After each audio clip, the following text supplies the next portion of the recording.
goodness. All right. So we are on today live. I wanted to just pop in this week and just see how all my family in the club are doing for their holidays. And I thought we'd just kind of like check on you guys and just sort of see if there's a couple of questions, which it looks like there's plenty, heavens. It looks like you all are all busy during the holiday week, which is great. That's so great. Anyway, but we have a few minutes today, and I wanted to just kind of touch base with everybody. And I've got Tara with me. Say hello, Tara.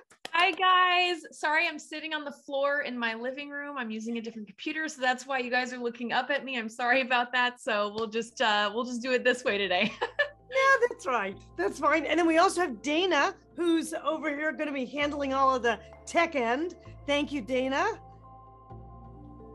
All right, so, I guess her mic's off. I'm not sure. Oh, and look who we have. We have Squally and Aggie B and Jilly and Eliana. Oh my God. Hi, everybody. Oh my gosh. I hope everybody had a wonderful and safe holiday.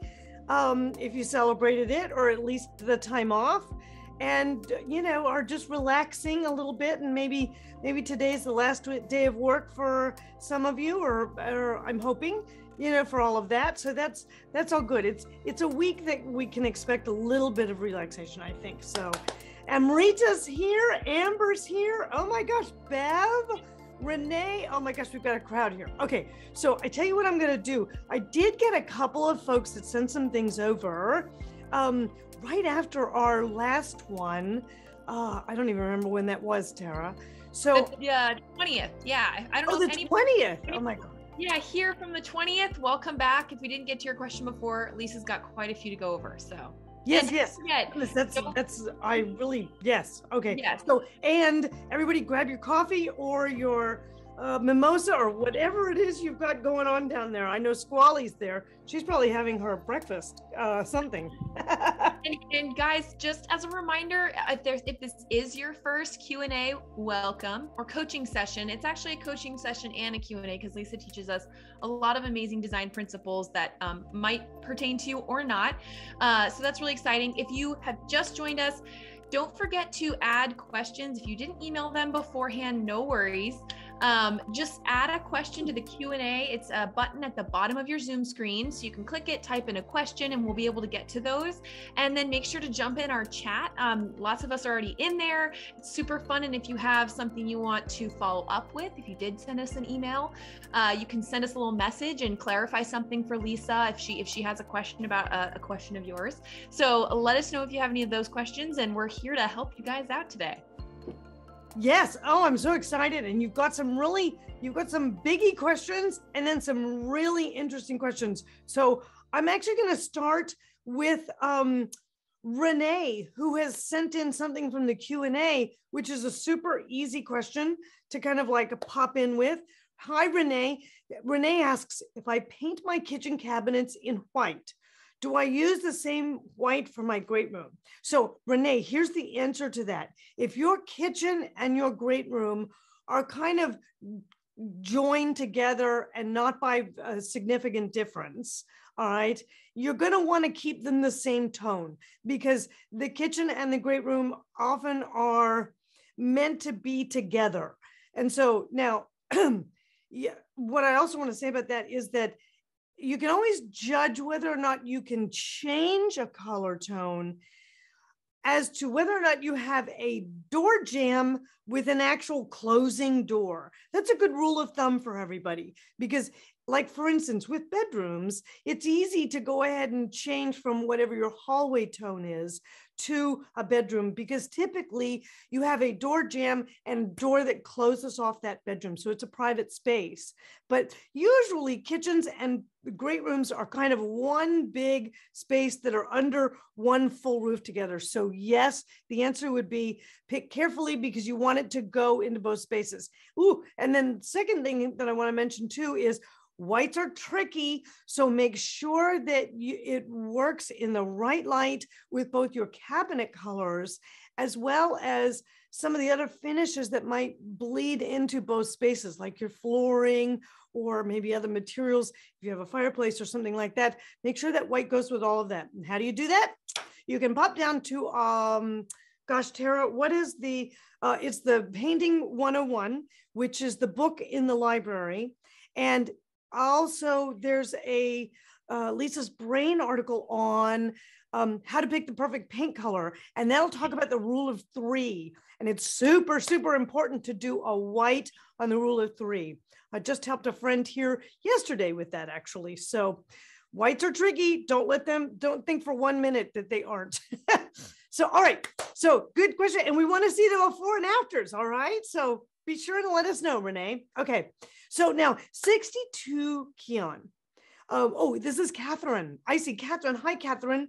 All right. So you have sent me, this it's a very exciting project, you guys. She is building a passive house, which is a house with kind of newer sort of solar technologies and things like that kind of are included in all of that. And she's never built a house before, so she's starting from scratch with all that. So what she's done is she's sent over her plan to me. Dana, if you can open up 62 Keon's PDF that's on the that's attached to the email for me, that would be super huge, because she's got quite a complex set of plans. It's a 2-story, and she's asked me to take a look at it to see if I've seen anything that looks like it's an issue. And I have to say, so here in the Northern Hemisphere, when we normally look at plans, the north is always on the top part of the plan. But I was looking at this and I was going, why is she saying south is above? And then I read a little bit further and I went, oh, she's in the Southern Hemisphere. And so down there, what they do is their plans, their north is in the south and their south is up. So we're looking at her plan, and I got to tell you, she has a really lovely plan. She'll be living in dwelling 1 and either selling or renting out dwelling 2, which I think is great. And I have to tell you, I think it's a lovely idea. I'm not sure how old you are, but you have your master suite on the 2nd floor. And so the only comment that I would make on that is that if this is a home that you plan to retire in, you definitely want to think about accommodating before you do finalize your plans for that change in level. Because if you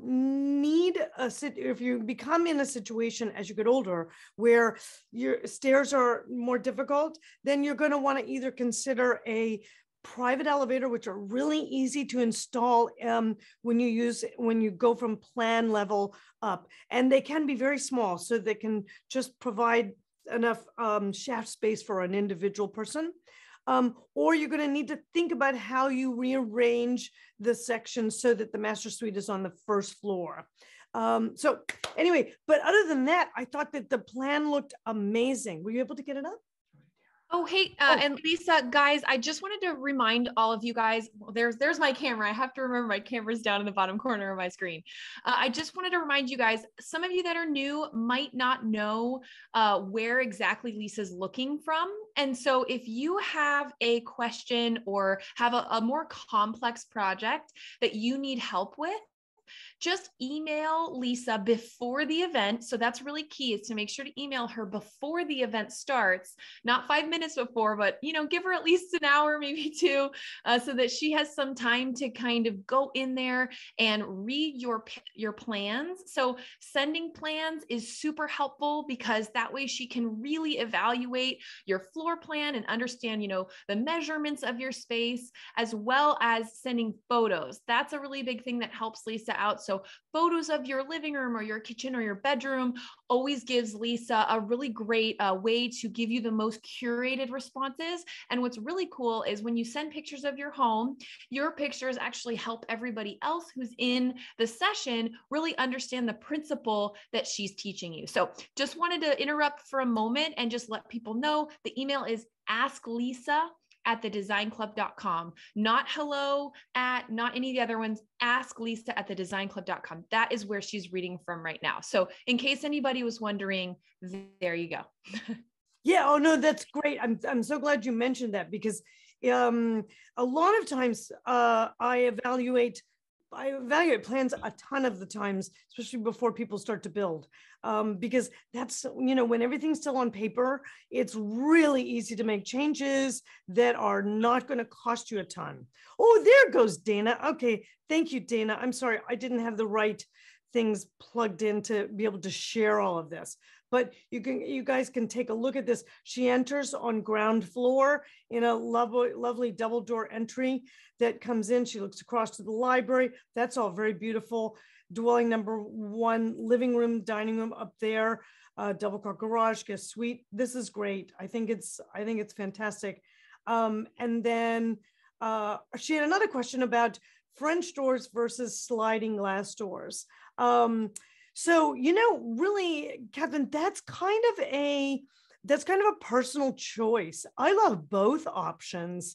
Frankly, sliding doors are more contemporary in their detailing, but you can get French doors that have single lights instead of divided lights to them, so they can look more contemporary if that's something that you're shooting for. So I would say go with a good option that's reasonable. Oh, there's a beautiful elevation on that one. And go with whatever looks reasonable to that. To me, with the siding detailing that you've got shown and the roof detailing, I would stick with the slider. I think the slider is fine. Excuse me. I would stick with the French doors, but I would keep them single light. I think that's fine, especially if they are a more reasonably priced option and the quality might be questionable on the doors themselves that are provided by the company that you're working with. So I don't see an issue with that at all. So I'm so excited for you, Catherine. That's going to be a fantastic project to develop. And please keep us posted and keep asking us questions about that, because as you move forward with it, we want to all see kind of what goes on with all of that. It's very exciting. It's very exciting at all. So, all right, great. So, okay. Oh, Demetra. So Demetra, hi, sweetie. Oh my gosh, you're so sweet. You always are sending us lovely things. Okay. So let's see. She's got some questions about her lighting. Oh my gosh. Okay. Let's see. Let me start with the 3 bottom meters. Okay. Okay. Let's see. Questions about matte black. Was this in reference to bathroom fixtures? Oh, yes. Yeah. Yes, it was in reference to that specific bathroom that you were showing me at the time, Demetra. So black finishes for, other parts of the house don't feel out of place to me for you in your space. So I don't see a problem with that. So especially if it's on a light fixture, what happens is black is usually a finish that's applied to metal through an electrostatic process.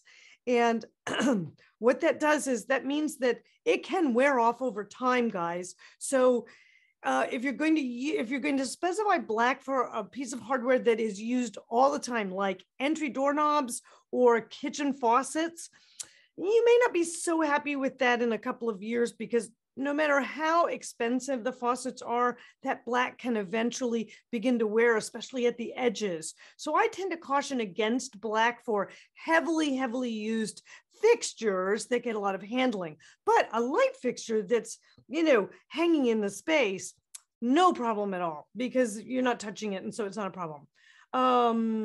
Let's see. Electricity is a whack track head, but the pendant options are limited. Should I use black? I love WAC as a brand, WAC, but they're extremely contemporary. So if you look at places like Progress or a couple of other, oh gosh, what is my other lighting vendor? Take a look at Lightology in their track heads, because those are also very good. They have some really pretty decorative heads. You could do glass up there. You could do something that's you could do something that's kind of lighter weight than maybe just the black heads. That would be fine. And rubbed bronze is totally fine. to mix with black if they're not right next to each other. So in other words, if you don't have a rubbed bronze stair rail and then a black style, you kind of don't want to combine them together. But if they're kind of in the room together and that rubbed bronze is pretty dark, often I will substitute rubbed bronze for a black if I can't get hold of the black in the fixture that, you know, I'm wanting. So so that's great. Oh goodness. Okay, so now let's see. I've got you down there. So yes, so I think that all looks good. The spindle is black. She's got a lot of black accents, so she's gonna go ahead and add some black to the lighting. Go for it, Dimitra. I think that's fantastic. But check out Progress and check out Why Lighting in their track heads, because yes, the WAC has a very contemporary style statement, and you could use something that's a little bit more transitional with your doors and your hand railing. So I think that would be good. All right, great. So Dimitra, keep us posted. All right. Oh, you're so good. Okay, so we're gonna go to Amber next. Let's see. Amber has sent us a picture of her entryway. Oh, okay. And Amber, I think we spoke to you last week.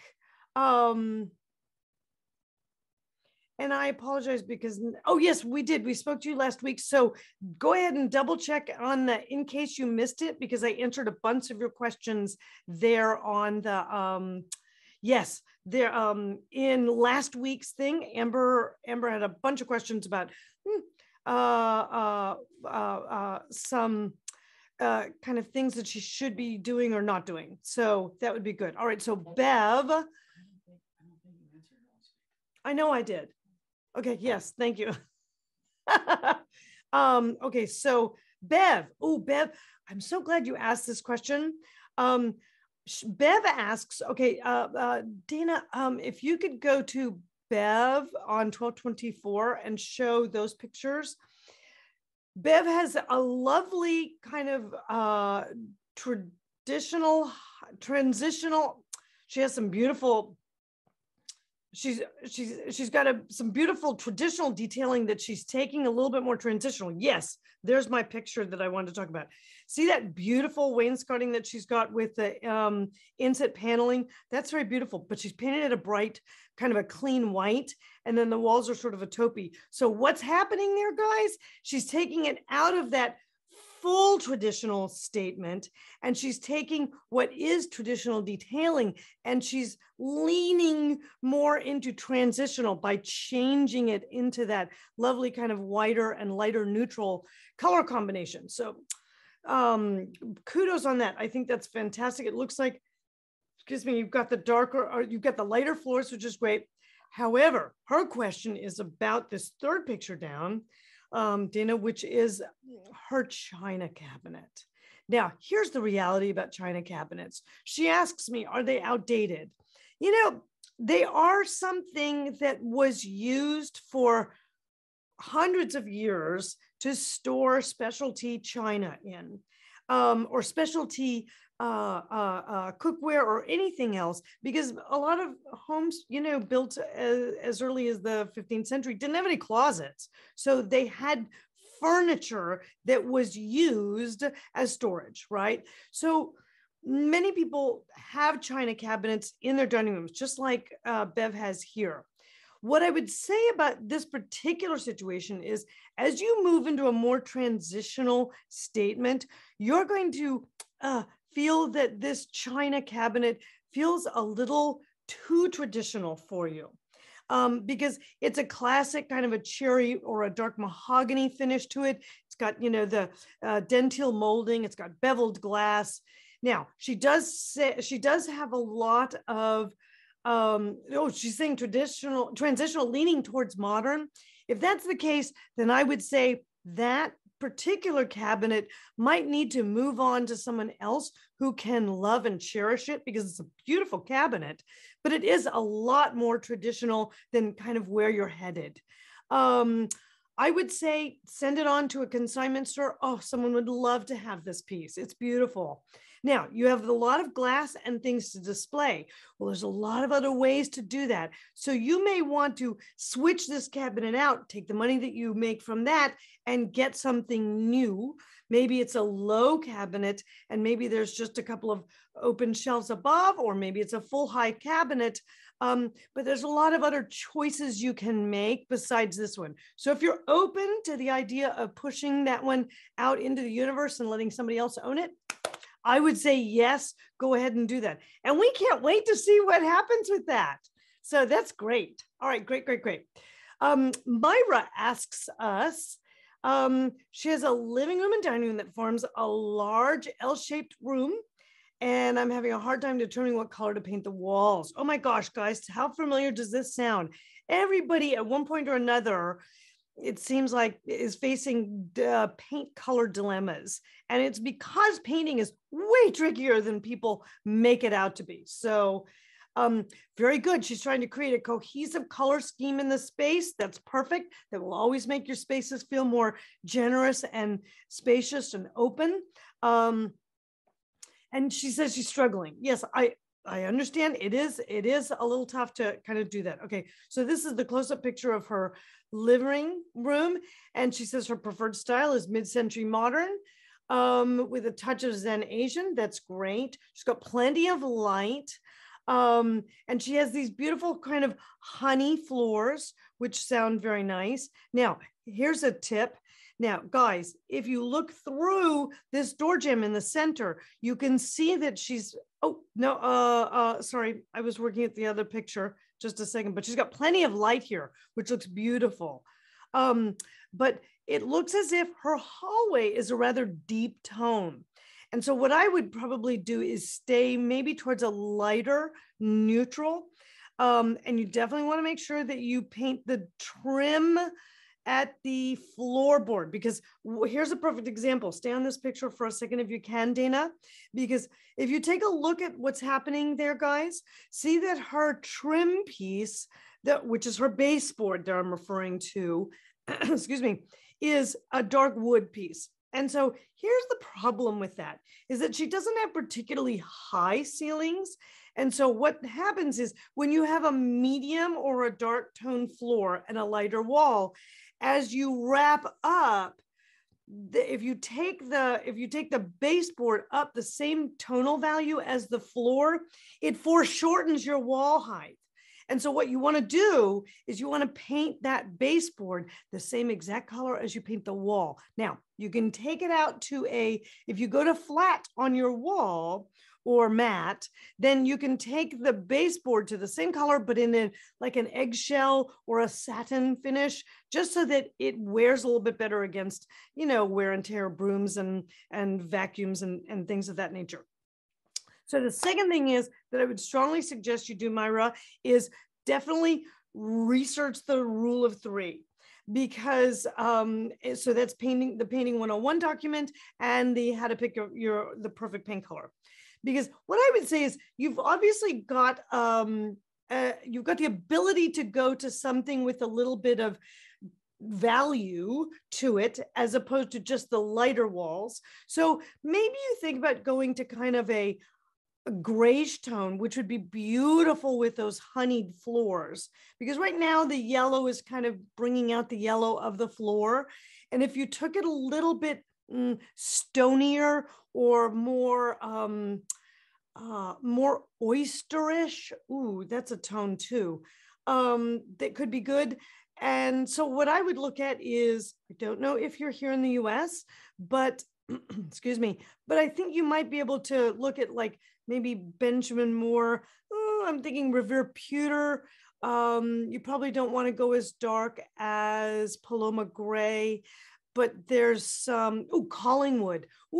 Okay, so you might want to check out those two tones. Those are two of my go-tos that are neutrals, but they have a little bit of more value to them. And I think that might be really kind of an elegant solution to sort of bring those those two spaces together, because your hallway is sort of a rich terracotta, and then you want to bring in maybe a little bit more of a value to the living room there, and you've got it with the light. So, oh my gosh, keep us posted. Do the rule of three and let us know what you choose. Oh my God, that's exciting. Oh gosh, paint is such a transformative element.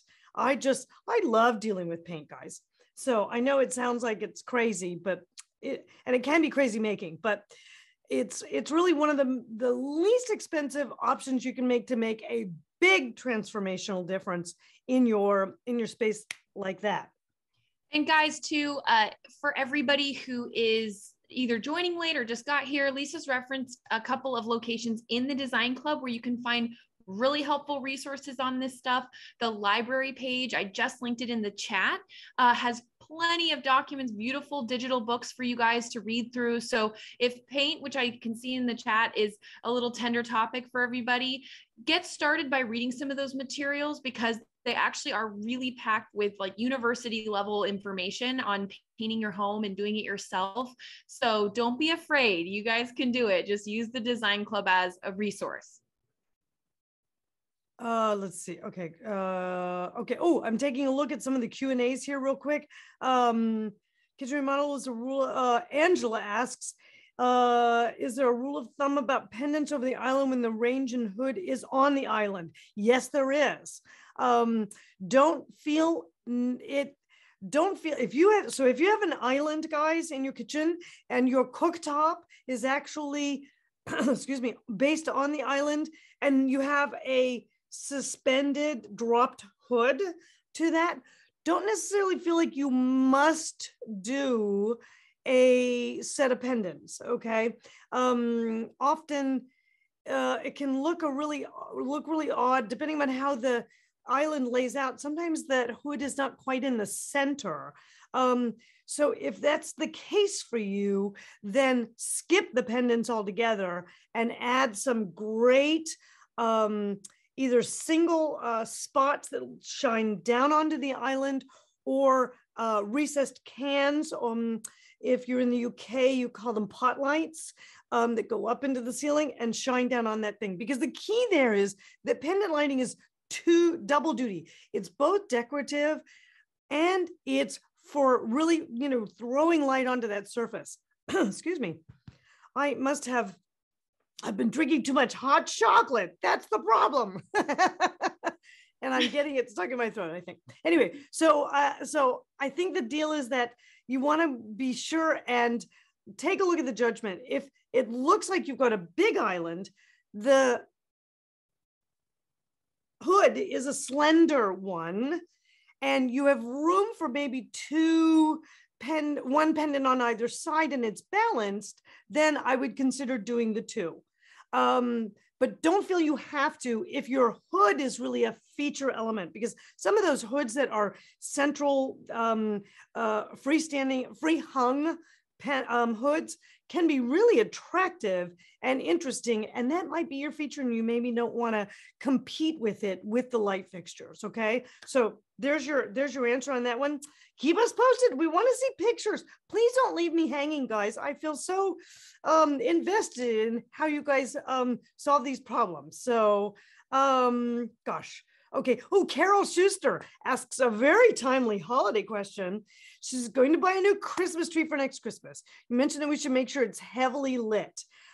Is there a brand of Christmas tree that comes with plenty of lights where I don't have to add more? Excuse me. I can tell you that 99% of the Christmas trees that I see that come pre-lit, I add lights to.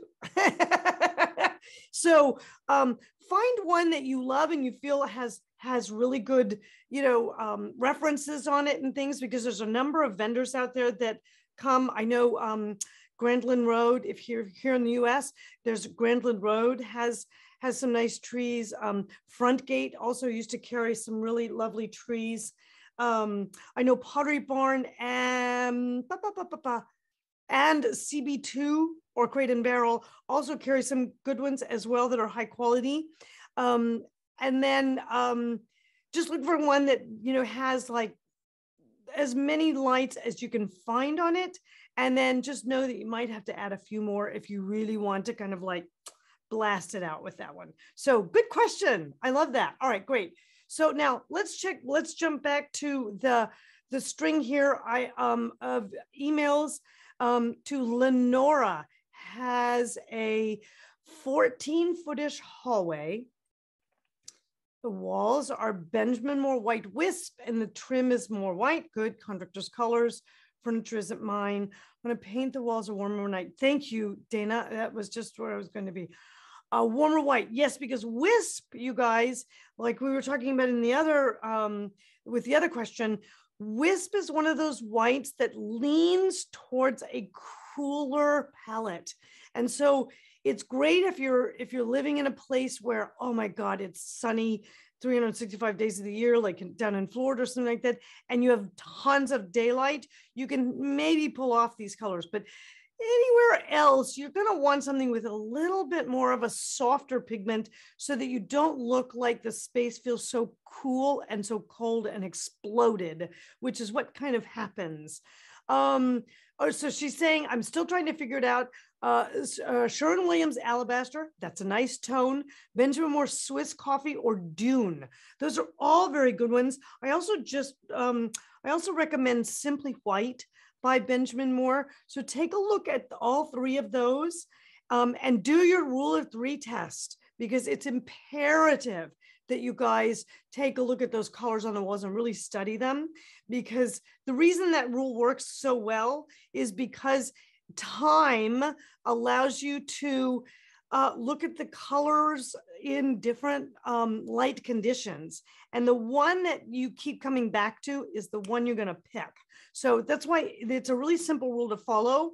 But you gotta invest the work and time, because you don't want to paint more than once. Oh my goodness. You never want to do that. Okay. So she has this Turkish runner, which is Dana, which is the next picture down. Excuse me. Which looks like a beautiful piece of tile work in Topkapi Palace or something. Oh, it's fabulous. But not happy with the hallway floor color. Okay. Or do I sell the runner and start over? Oh, I see the floor color is the kind of the beige tile. Okay, yes, you definitely want to go to a warmer white. You definitely want to look at Benjamin Moore Swiss Coffee or the equivalent thereof. And change of hallway flooring. I think that I would, if you can, what I would try and do is continue, because see where you'd have the two steps that go up. Yes, thank you, Dana. You have the two steps that go up. If you can replicate that wood flooring down through the hallway, I would do that.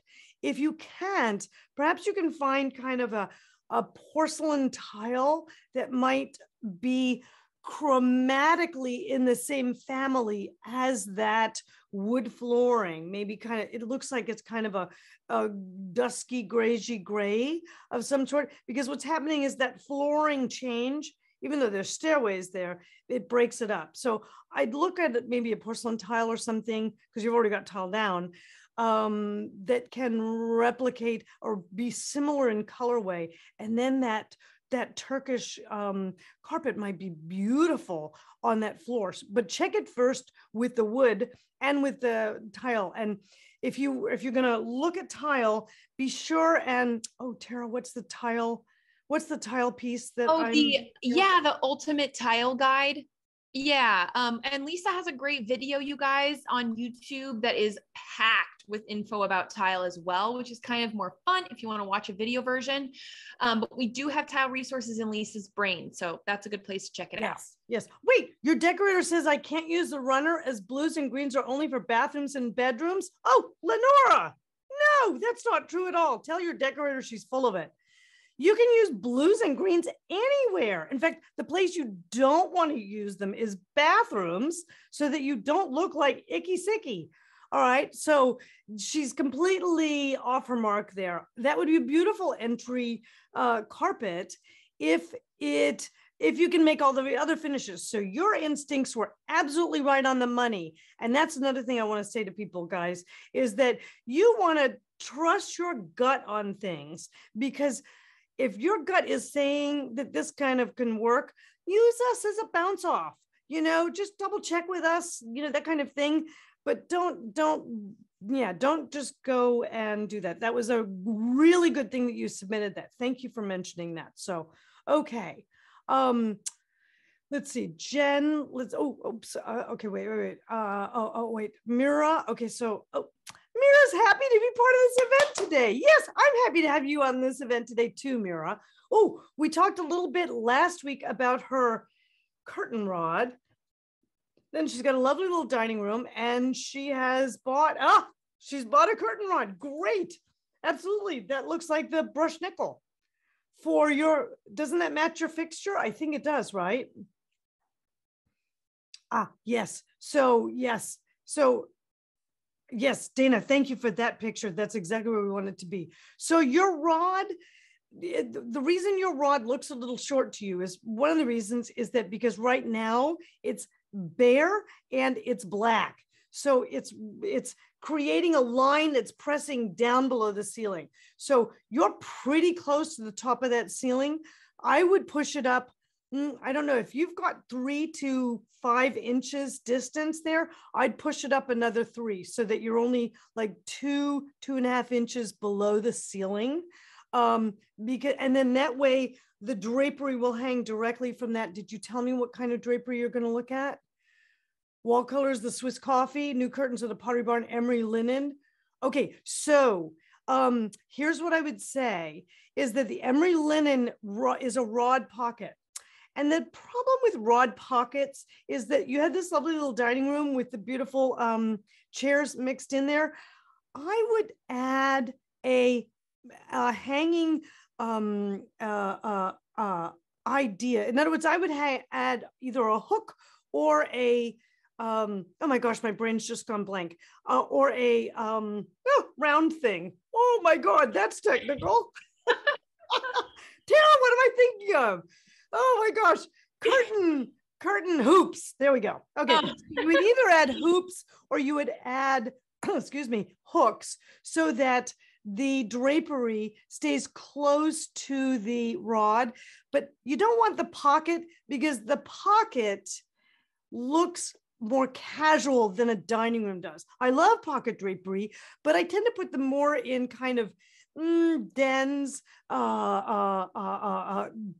bedrooms, secondary areas. In a dining room, you've got a little bit of formality going on. You've got a chandelier and a pendant like that. So you want to dress it a little bit more. And with that lovely rod that you've just bought, with that beautiful turned metal finial, you want to add a few hoops to it or something like that will give it a little bit of elegance and a little extra pop on that drapery. So that's excellent. I think that's great. I can't wait for you to hang your drapery tomorrow too and send us a picture. All right, great. All right, so let's see. Here's a great question from Cindy. In hiring a designer, what creds should we look for? Oh my God, Cindy, that's such a great question. You win the gold star for the day. So I have in my, Tara, I don't think we've brought over the how to hire a designer videos yet, have we, to the club? Not quite, but that's one we were going to add in the next couple weeks. Okay, great. So right now, Cindy, what you want to do is you're going to want to go to the YouTube channel to look at these. But I have a I have a 3-part video set on how to hire a designer, when in your project to hire a designer if you decide that you're going to, and kind of what it is a designer can and can't do, or what you can expect of that relationship. And so those are super helpful because there's a lot of kind of closely held mystery around what designers do. And yeah, it's partly I'm going to say, supported by the design community. but in actuality, there's a lot of technical information that good designers learn. And so credibility wise or credentialing wise, what you want to do is you want to consider, first, I would watch those videos. And then secondly, if you're here in the US, there's definitely credentialing bodies that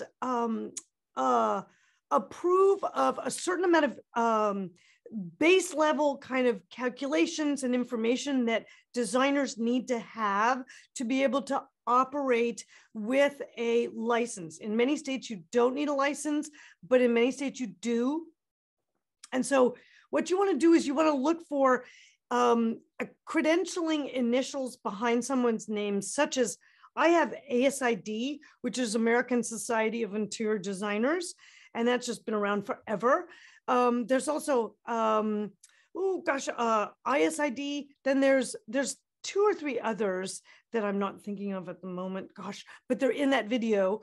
And many of us have had to pass what is called the NCIDQ exam, which is a rather complicated exam that asks us to understand everything from, spatial relationships and some code referencing to calculating foot candles and all of that. So if you're looking for a designer to help you architecturally, you definitely, absolutely want to make sure that they're credentialed in some way. And if you're not here in the US, there's probably equivalent credentialing that goes on kind of in your country, either in the UK or Canada, that kind of thing. So be sure and check that out. Okay, so the next thing is. Oh, hey, Lisa, I have a follow-up from Mira.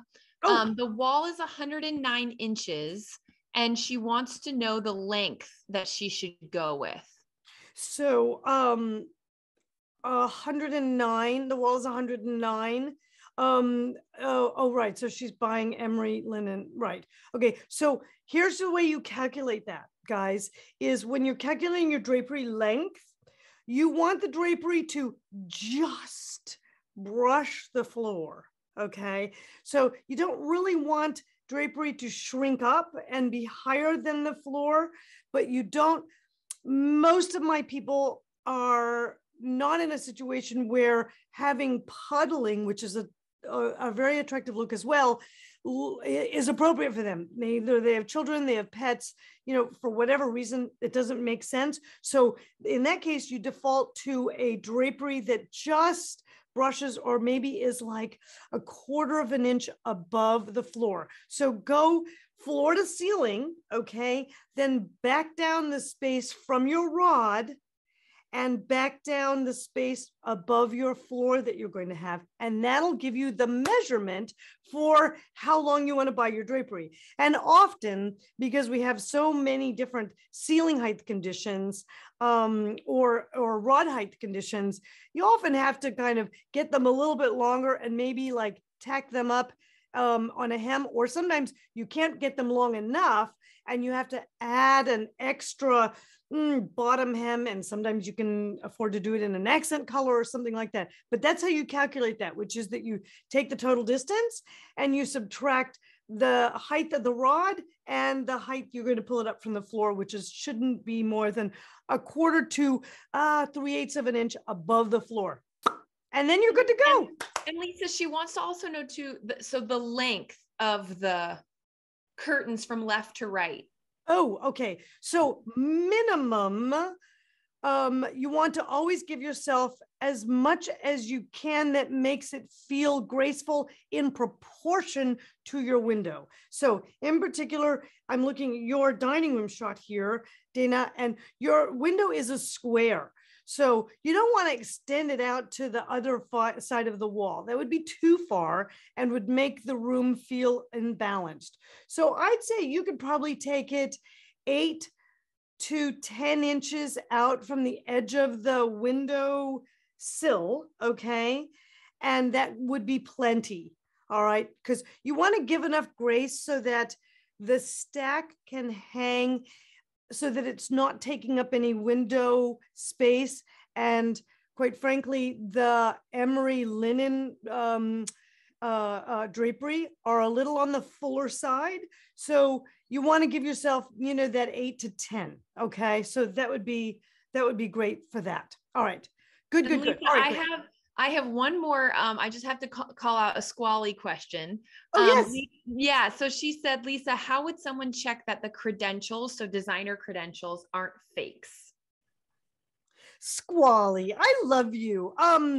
I've never ever even thought about that because how do I question that they're not fakes? I tell you what you do there.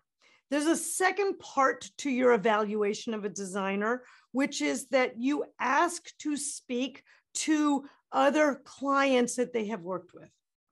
And when you do that, you'll get a lot more information, because I guess someone could fake a credentialing. I had never thought about it, actually. I worked damn hard for mine, so I would never think about that. But yes, I can see where somebody might fake that or just blow it off altogether and not have anything, which, you know, is the case. There are many stylists out there that can do a fabulous job for you. Sometimes you don't need the full bore of someone who's perhaps as, you know, got as much, you know, tenure as I do with things, only because you might not be doing something as involved or complicated. But if you are, you definitely want to do research on that person. So that's meaning checking references. Don't just ever look at somebody's portfolio, because you have no idea what's happening in those pictures, what they did with it, what it looked like before. You have no idea about that. Those pictures don't inform me as a consumer about anything other than the fact that they're an attractive picture. It means nothing to me. Everything is about who they've worked with, and you've talked to them, and what your gut vibe is on that, and, you know, checking their education level and comparing that to the level of work you need done. Okay, so that's the other combo, because designers are expensive, guys. So unless you're building a house, all right, sometimes you may not need a full bore designer like me. You may need somebody who's a stylist, and those guys are great as well, and they come in and do different things. So it helps to really kind of like define that. And in that video series that I talked about, I actually go through kind of what you can expect from different levels of design education, and that'll really help people out. Tara, let's make sure we put that on the list. Yeah, I love that. That's a great idea. That would be great. Yeah, you got it. That'd be great, because I think that would be really helpful, especially as people are coming into the new year, which is great. All right.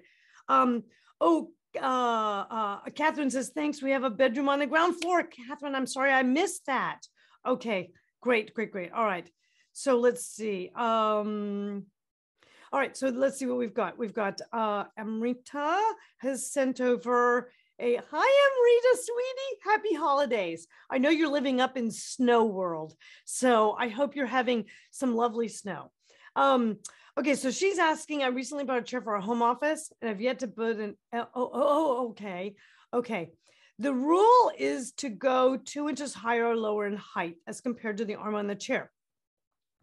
Well, Dana, do you think you can show this picture, this first picture of this beautiful chair that she's just purchased? Oh, I love it. It's so sexy. It's got this cowhide with nail heads. Oh, that's a lovely. Now, is that the table that you're putting with it? Do you have a preference for higher or lower?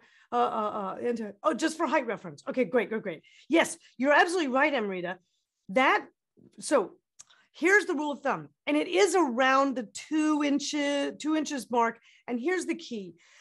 I personally never like to see a table that is higher than an arm, because if the arm of a chair is where you're resting your arm, you're naturally going to move your arm to the side.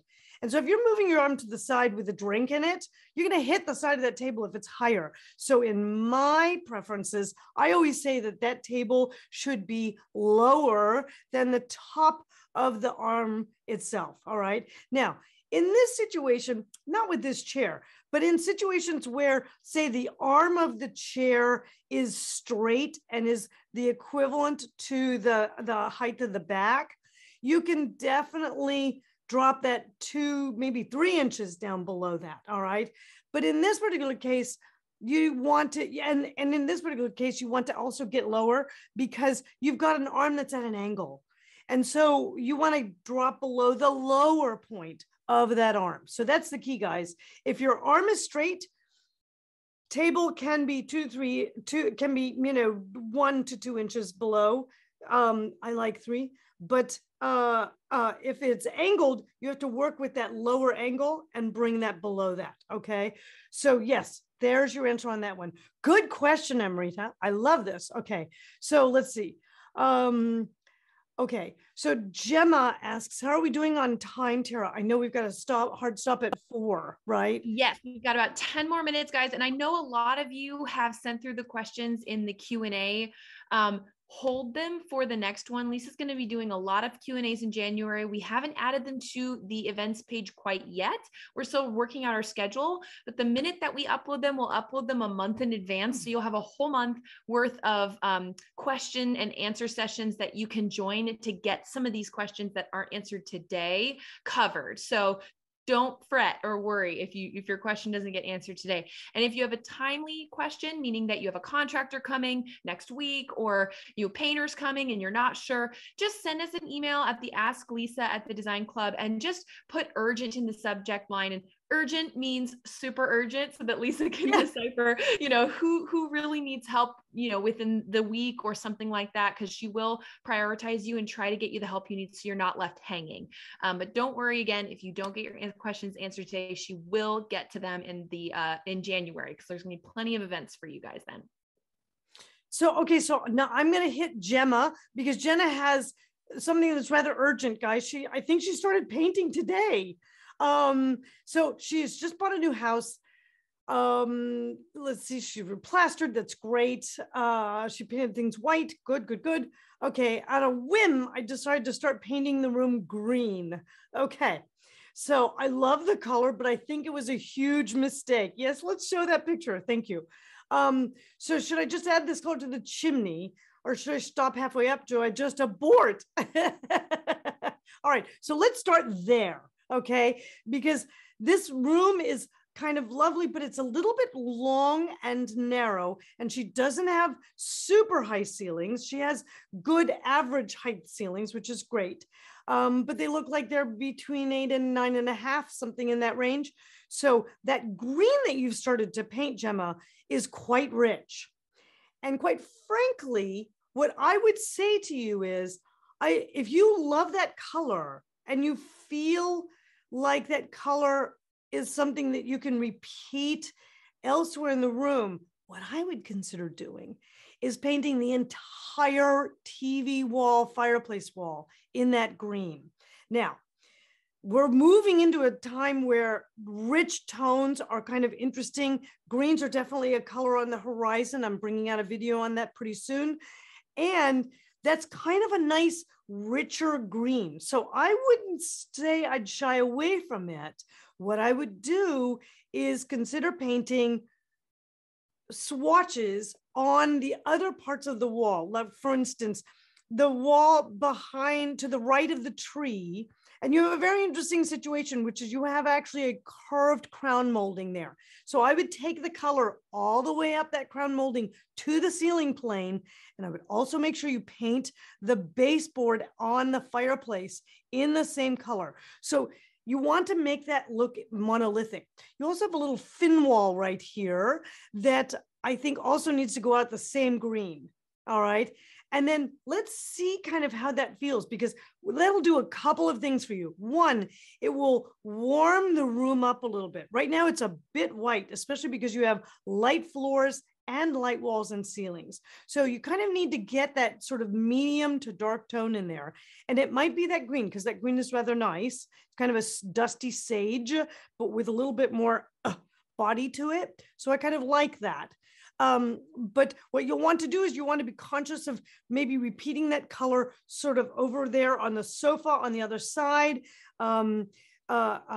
Maybe you do some sort of accent tones with it on your pillows, or you kind of get that going there. So I like the idea of that, but you want to bring it up to the ceiling and you want to bring it down to the floor so that the entire thing goes out that dark color. It'll also hide your TV, which you've got it on a very good credenza, which is nice and low, but it's this big dark thing up against that white wall. And one of the ways that you can make that TV sort of blend in with the space a little bit is to, put it up against a darker wall. So I like that. And then what I'd say is, then let's go from there. Secondly, you asked me, even look right together, not to show the non-TV end of the room when the Christmas tree is gone. What else should I add? You should probably add a secondary seating arrangement over there with maybe a couple of chairs that are maybe full lounge chairs. You have what I call a semi-lounge, which has an open arm, those brown wood ones. So you might want to get something that's softer and a little more fully upholstered. And you also want to definitely add a carpet to under the seating by the television, so that, you kind of anchor that space just a bit.